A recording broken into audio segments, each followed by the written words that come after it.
बिस्मिल्लाहिर्रहमानिर्रहीम अस्सलाम वालेकुम।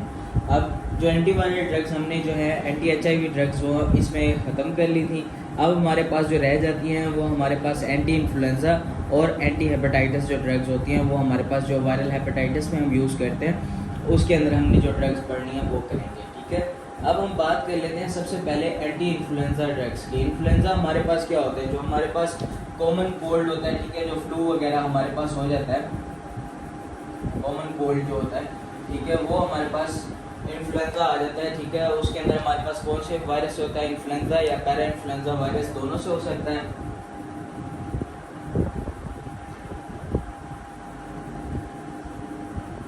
इन्फ्लुएंज़ा और साथ पैरा इन्फ्लुएंज़ा वायरस, ये तो हमारे पास वायरस जो हमारे पास इसमें रोल प्ले करते हैं। उसके बाद हम बात कर लेते हैं कि ये जो दोनों वायरस होते हैं ना, हमारे पास इनके अंदर जेनेटिक शिफ्ट और जेनेटिक ड्रिफ्ट होती है। ठीक है, ये दो चीज़ें होती हैं जो आपने याद रखनी है इसमें, जेनेटिक शिफ्ट प्लस ड्रिफ्ट।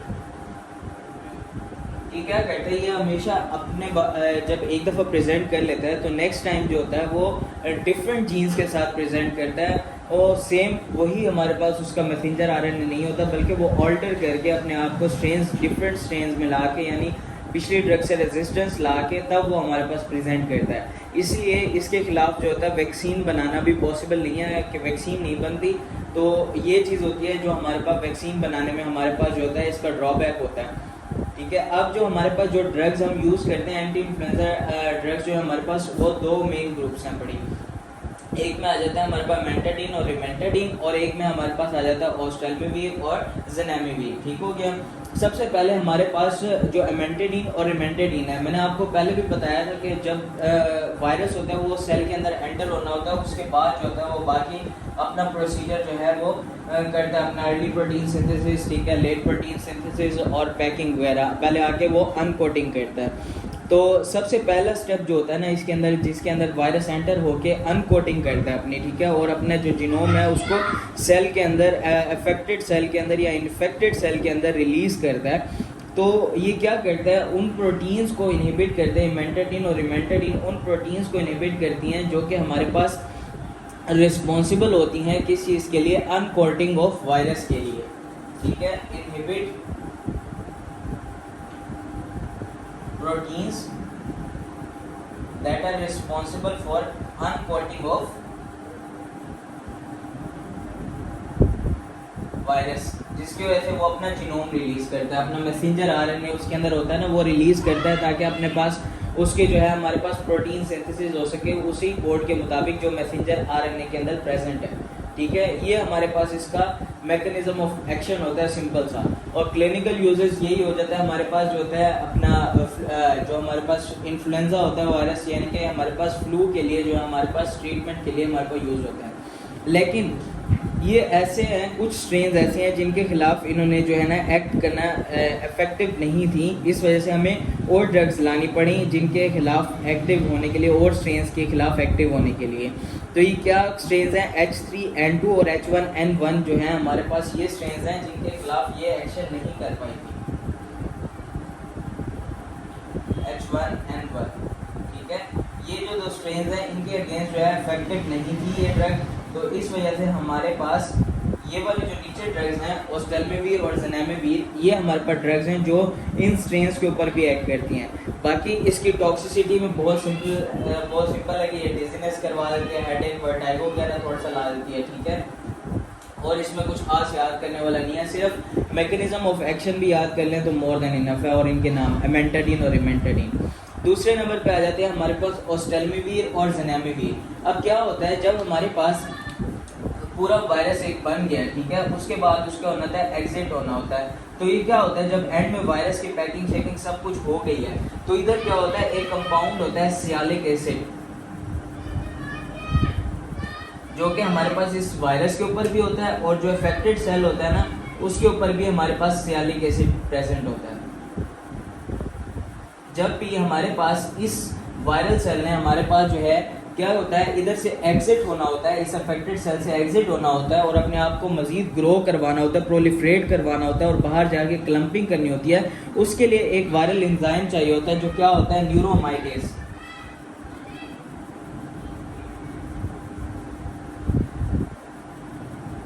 ठीक है, सियालिक एसिड को इसकी सरफेस से रिमूव करने के लिए और अफेक्टेड सेल के सरफेस से रिमूव करने के लिए हमारे पास न्यूरोमाइडेज चाहिए होता है। ये ड्रग्स क्या करती हैं, ये करती हैं कि इसको इनहिबिट कर देती हैं न्यूरोमाइडेज को।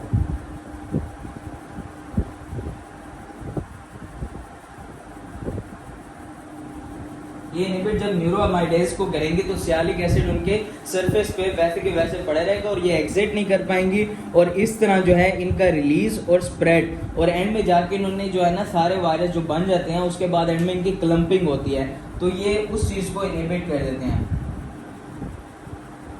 रिलीज को, ठीक है, ग्रोथ को और क्लम्पिंग को। ये हमारे पास वायरस का बाद में होना होता है, तो ये चीज़ें जो है ना ये इनहिबिट करते हैं ओस्टेल्मिवीर और ज़नेमिवीर। बाकी इनका क्लिनिकल जो हमारे पास यूजेस हैं वही आ जाते हैं, एक्टिव होते हैं अगेंस्ट जो हमारे पास जो रीसेंट स्ट्रेन्स हैं उनके अगेंस्ट एक्टिव हैं, ठीक है। और दूसरा हमारे पास क्या है,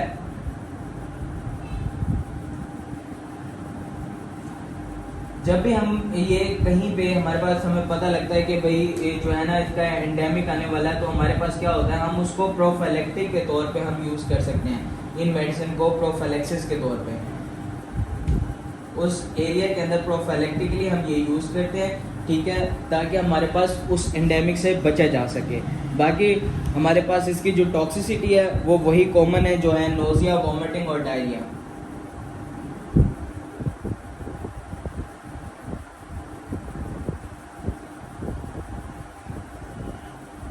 ये हमारे पास इसके अंदर जो चीज़ें आ जाती हैं वो हमारे पास आ पड़ी, ठीक है। ये सारी एंटी इन्फ्लुएंजा ड्रग्स हमारे पास इसके अंदर कवर हो गई हैं। अब हम उन एजेंट्स की बात कर लेते हैं जो कि हमारे पास वायरल हेपेटाइटिस के अंदर यूज़ होती हैं। वायरल हेपेटाइटिस, इसमें हमारे पास हेपेटाइटिस बी और सी वायरस जो हमारे पास मोस्टली कॉमन जो कि क्रॉनिक फॉर्म में होते हैं, ठीक है, तो उनको जो है हमारे पास ट्रीटमेंट की ज़रूरत पड़ती है, क्योंकि हेपेटाइटिस ए जो होती है हमारे पास वो जो होता है क्रॉनिक इन्फेक्शन नहीं होता, उसका एक्यूट इन्फेक्शन होता है, ठीक है, जिस वजह से हम उसको जो है एंटीवायरल ड्रग से ट्रीट नहीं करते, उसको जो है पेशेंट को रेस्ट वगैरह करवाते हैं, ठीक है, और उसकी हाइड्रेशन वगैरह कंप्लीट करते हैं। उसमें हमें ये देने की एंटीवायरल ड्रग देने की ज़रूरत नहीं होती है। अब हम बात कर लेते हैं वही एजेंट्स जो हमारे पास वायरल हेपेटाइटिस में यूज़ होते हैं।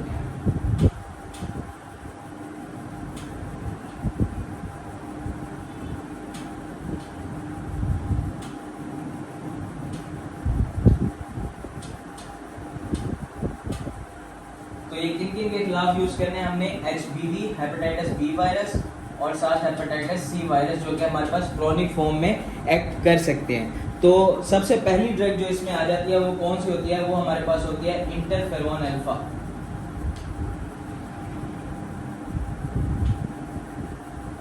इंटरफेरोन अल्फा जो होता है वो क्या होता है, जो हमारे पास वायरल या हमारा होस्ट सेल होता है जो कि हेपेटिक सेल होगा, जाहिर है क्योंकि हेपेटाइटिस है तो हेपेटिक सेल जो होगा वो होस्ट सेल हेपेटिक सेल होगा। तो ये क्या होता है, ये जाके इसकी सरफेस के ऊपर प्रेजेंट होते हैं जैक स्टैट प्रोटीन जो हमारे पास होते हैं, वो हमारे पास क्या करते हैं, वो इधर इसका रिसेप्टर होता है इंटरफेरोन अल्फा का। इंटरफेरोन अल्फा जाके हमारे पास इसका मैकेनिज्म क्या होगा, इंटरफेरोन अल्फा जाके हमारे पास सबसे पहले अपने रिसेप्टर्स पे अटैच होगी,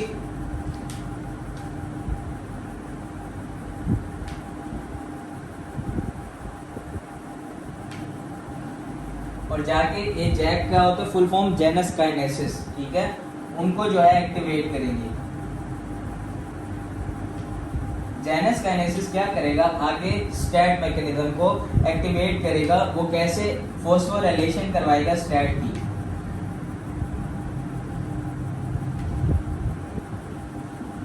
ये स्टैट्स क्या होते हैं हमारे पास, इसमें जो आ जाता है हमारे पास, इसको कहते हैं कि जो हमारे पास इंड्यूसर्स होते हैं हमारे पास और ट्रांसक्रिप्शन के एक्टिवेटर्स होते हैं ना, ये हमारे पास स्टैट जो होते हैं वो प्रोटीन होते हैं, signal transducers and activators of transcription, ठीक है, स्टैट्स की फुल फॉर्म है। Signal transducers and activators of transcription.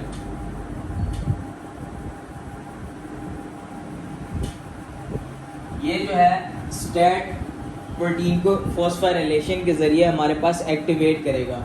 ये एक्टिवेट करेगा तो हमारे पास क्या होगा, हिपैटिक सेल्स के अंदर हमारे पास इसके ज़रिए प्रोटीन, ज़ाहिर है ट्रांसक्रिप्शन से अगर प्रोटीन बनेगी ना, तो ये क्या होगा, हमारे पास एंटीवायरल प्रोटीन्स बनाना शुरू कर देते हैं सेल के अंदर।